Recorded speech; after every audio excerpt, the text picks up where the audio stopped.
In this episode of Because That's What Heroes Do, Tom Fox and Megan Dougherty review WandaVision Episode 7, Breaking Down the Fourth Wall. And as promised, Megan Dougherty is now with us. Welcome, Megan. So happy to be here, as usual. So we are moving towards the conclusion of WandaVision. Today, of course, it's Episode 7, Breaking Down the Fourth Wall. I have to start with that title because I absolutely love that title. When I was a kid, I saw a movie, Fourth Dimensional Man, where he did that. He broke down the fourth wall. So I always loved the start of this episode with the mockumentary.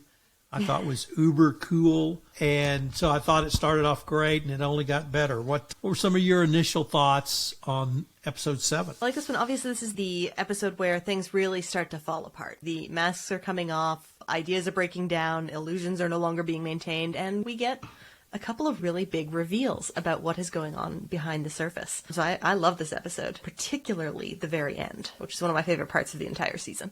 I have to start with the commercial of the Nexus of All Realities.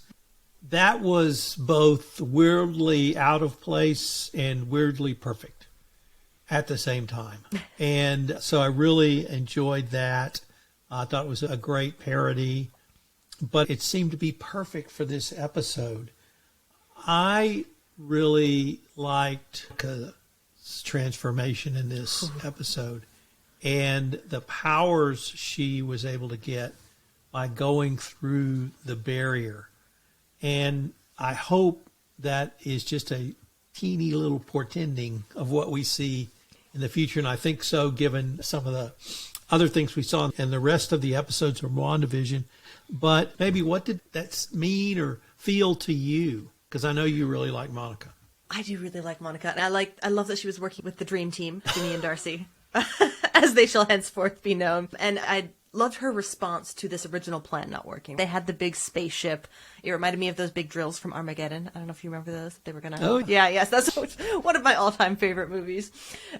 But when it failed, when she saw that it wasn't going to work, she's just, no, I got this. And it was this really interesting struggle, and the way she came through and her whole vision changed. The way she saw the world changing. I thought it was really excellently done, and I agree with you. I think there's going to be more Monica Rambeau content, and I look forward to it greatly. So one of the things I've sort of mini obsessed on in preparing for this episode was not Monica getting her powers or even using her powers. It was when she tried to really talk sense into Wanda and to get Wanda to see what was really going on. And when I saw that the first time, I think I felt a little sadness. And when I rewatched it, I think that feeling was magnified. But then I realized, one, if she talked her out of it, it'd probably end the series, so we couldn't do that because we're not ready. But two, Wanda wasn't ready. She wasn't ready, and she had to have either additional adventures, additional information, or one of the things that you have, one of the key themes I've heard you consistently talk about in this podcast series is grief.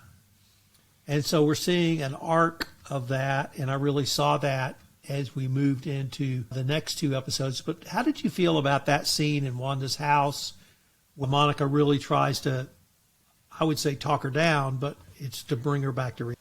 Yeah, I think it was really interesting because earlier in the episode, like with the mockumentary where Wanda's breaking the fourth wall or being directed a little bit, but she's demonstrating more self-awareness, I think, than we've seen so far. She's questioning, why can't she fix this? What's going on? Why can't she, make things right? She knows she should be able to make things right, but I'm not sure if she fully understands why she should be able to make things right yet, or what level of control she does have over this place. And Monica was just coming from a completely different place. That "you've got to stop this" speech probably would have worked a lot better on someone who was fully cognizant of what was going on. But really, I think it just hit Wanda as, you just want to take away my home and my family in this only place where I'm safe and comfortable and happy. So I thought that was really interesting and well done. And I think it was probably a bit of a misstep. I get where Monica was coming from with that approach, but it was plainly the wrong one. And then Agnes. And Agnes, I love Agnes. Reaches, if not full potential, maybe there's room for growth in later episodes, but certainly becomes very prominent here. And if I didn't know the title of this series was WandaVision, At this point in this episode, I could have thought this is the Agnes show. And that we've been looking at red herrings and misdirection leading us to Agnes, and that Agnes could be a character we are introduced to in this series and we could see again. And I, at least in this episode, I really liked the way Agnes developed, because I saw it as Agnes flowering, and within the structure of what either she is or she is supposed to be. I really thought, even though she didn't kill the dog. Okay, we got to talk about the song, though, because how great is that song? Yeah. Anyway, I've rambled on enough about Agnes. What did you think about the full flowering of Agnes in this episode? Oh, I thought it was great. And the way they did all of those cutbacks to reveal how she was coming onto the scene and pulling the strings and making things challenging and really causing a lot of this conflict that Wanda was experiencing. And there's no real motivation to her yet at this point. Like, all we know is that it's just mean for the sake of mean. And they've been building up to it with making it seem like she had slightly more knowledge or different knowledge than the other residents of Westview. But she's just marvelous. Like, she just seems as an actor or as a character who just takes so much delight in wickedness, and it's just a romp. I agree, and I really liked this part. So, did you have any thoughts about Vision in this episode and what his journey or his struggle or where he is, or does it just cool to hang out with Darcy? He and Darcy are adorable together, but I think it's becoming less and less about. I know he still plays a role and he's still involved, but I think I'm less interested in his storyline. I think because we know he's a creation of Wanda, although to what level of creation is interesting. I think we get more into that in the next episode. Yeah, I found the Wanda Agnes kind of storyline a lot more interesting in the Monica one than the Vision and Darcy. It was still charming, though. I'm always a Darcy fan, and she playing off each other. It was funny. I can see that in you. I really can. I can see you as Darcy, even. Life goals. Yeah. I'm not that cool.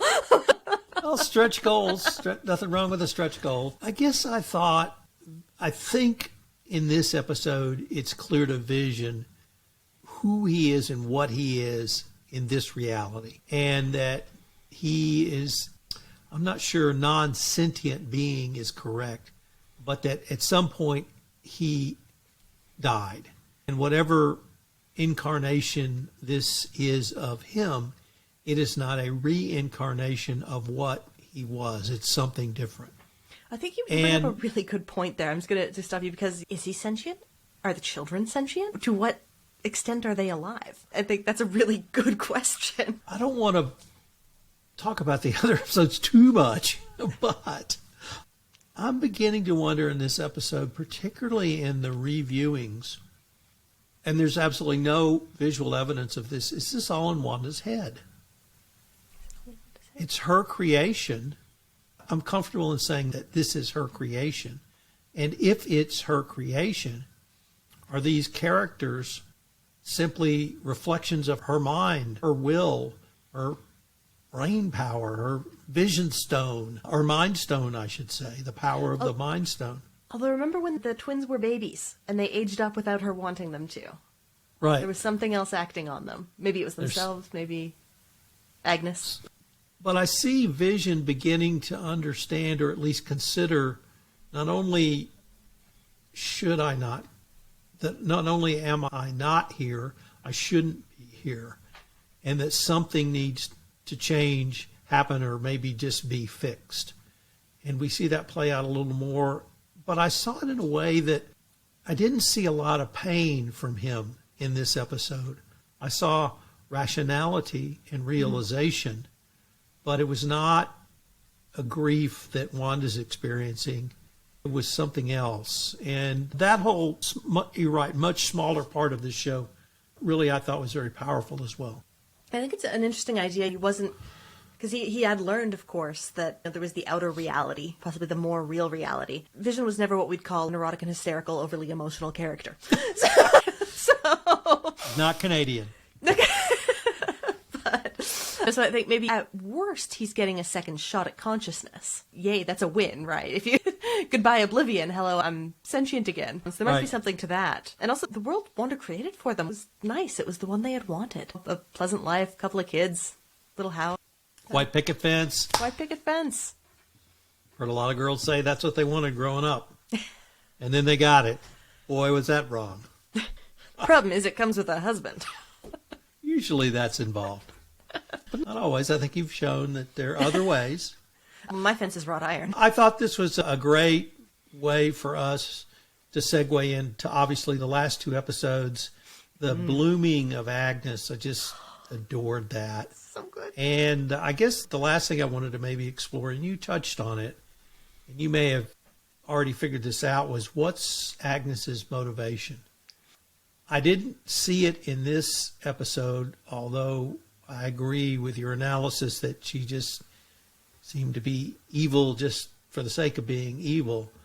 I think perhaps I understood it differently after the next episode, but did you see any real intent, any purpose, anything driving her other than just mischievousness at this point?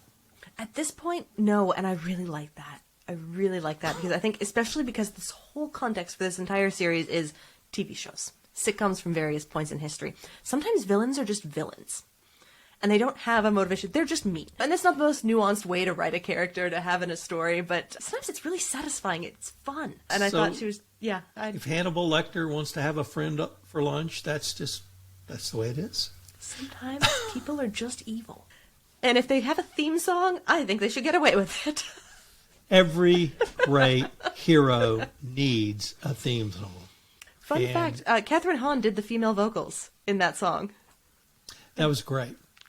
We're near the end of our time for this episode, but I am Tom Fox, and I'm Megan Dougherty, and we'll see you for episode 8, the penultimate episode of WandaVision. This is Tom Fox. I hope you will join Megan and I for our next episode of Because That's What Heroes Do, where we take a look at WandaVision episode 8.